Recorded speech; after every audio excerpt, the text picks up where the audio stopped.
नमस्कार दोस्तों चक्रवर्ती सम्राट अशोक का जन्म 304 ईसा पूर्व में पाटलिपुत्र बिहार में हुआ था।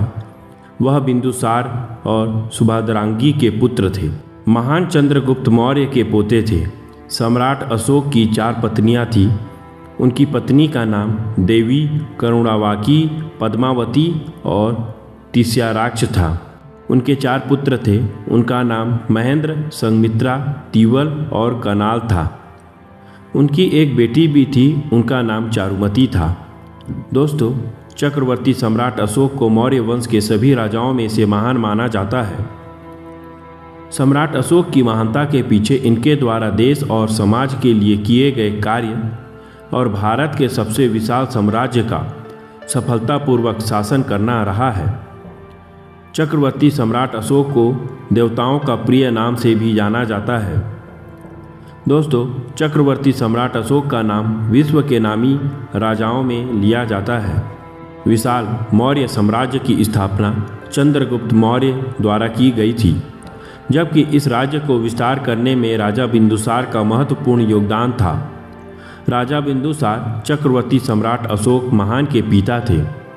चक्रवर्ती सम्राट अशोक महान को इनके द्वारा बनाए गए शिलालेख, स्तंभ, कलिंग युद्ध में विजय, बौद्ध धर्म के प्रचार प्रसार के साथ ही कुशल शासन, प्रबंधन व्यवस्था और लोगों के लिए किए गए कल्याणकारी कार्यों के लिए याद किया जाता है।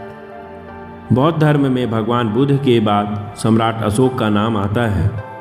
सम्राट अशोक को ऐसे ही महान नहीं कहा जाता है। उनका साम्राज्य उत्तर में हिंदू कुश की श्रेणियों से लेकर दक्षिण में गोदावरी नदी के दक्षिण तथा मैसूर तक फैला हुआ था। पूर्व दिशा में बांग्लादेश से लेकर पश्चिम दिशा में अफगानिस्तान, ईरान तक फैला हुआ था। अगर वर्तमान परिदृश्य में सम्राट अशोक के साम्राज्य की सीमाओं की बात की जाए तो इसमें संपूर्ण भारत के साथ साथ अफगानिस्तान, नेपाल, पाकिस्तान, भूटान, म्यांमार और बांग्लादेश का अधिकांश हिस्सा शामिल था। जब भी विश्व के शक्तिशाली और महान राजाओं की बात की जाती है तो मौर्य साम्राज्य के तृतीय राजा सम्राट अशोक का नाम पहली पंक्ति में आता है। सम्राटों के सम्राट चक्रवर्ती सम्राट अशोक भारत के सबसे शक्तिशाली एवं महान सम्राट थे। दोस्तों, सम्राट अशोक का राज्याभिषेक कैसे हुआ? चक्रवर्ती सम्राट अशोक के पिता राजा बिंदुसार 273 ईसा पूर्व में बीमार पड़ गए थे। तब चक्रवर्ती सम्राट अशोक उज्जैन में गवर्नर के रूप में काम कर रहे थे। क्योंकि चक्रवर्ती सम्राट अशोक सभी भाइयों में बड़े नहीं थे, इसलिए उन्हें सिंहासन प्राप्त करने के लिए संघर्ष करना पड़ा। महावंश एवं दीपवंश नामक साहित्यिक स्रोतों में से ज्ञात होता है कि सम्राट अशोक को राजा बनने से पहले अपने 99 भाइयों की हत्या करनी पड़ी थी। यह बात सत्य है कि सम्राट अशोक को सिंहासन हासिल करने से पहले अपने भाइयों को मौत के घाट उतारना पड़ा था। इस तरह सम्राट अशोक ने अपनी स्थिति को मजबूत की और संपूर्ण साम्राज्य पर एकाधिकार कर लिया। चक्रवर्ती सम्राट अशोक और कलिंग युद्ध।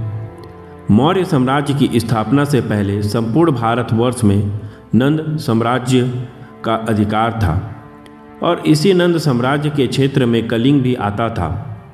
लेकिन संभवतः नंद साम्राज्य की समाप्ति के पश्चात यह एक स्वतंत्र राज्य बन गया। चक्रवर्ती सम्राट अशोक और कलिंग युद्ध 261 ईसा पूर्व में हुआ था।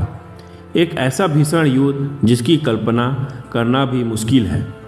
इस युद्ध के पश्चात सम्राट अशोक पूरी तरह बदल गए। अशोक के 13वें शिलालेख में इस युद्ध की भीषणता और उससे हुए नुकसान का वर्णन मिलता है। इस युद्ध में लगभग 1 लाख लोग मारे गए थे। 1.5 लाख लोगों को बंदी बना लिया गया और लाखों की संख्या में लोग घायल हो गए। दोस्तों, कलिंग के लोग इस युद्ध से कभी नहीं उबर पाए। इस भीषण युद्ध ने चक्रवर्ती सम्राट को अंदर से झंझोर कर रख दिया। उसका रहन सहन, सोच विचार और व्यक्तित्व पूर्ण रूप से परिवर्तित हो गया। इस युद्ध के बाद सम्राट अशोक को इतना पश्चाताप हुआ कि उन्होंने फिर कभी युद्ध नहीं करने की शपथ ली और इसी युद्ध के बाद सम्राट अशोक ने बौद्ध धर्म स्वीकार कर लिया था। 36 वर्षों के सफलतापूर्वक शासन के पश्चात 232 ईसा पूर्व में सम्राट अशोक की मृत्यु हो गई। थैंक यू दोस्तों। यदि ये जानकारी आपको अच्छी लगी है तो इस चैनल को सब्सक्राइब करें।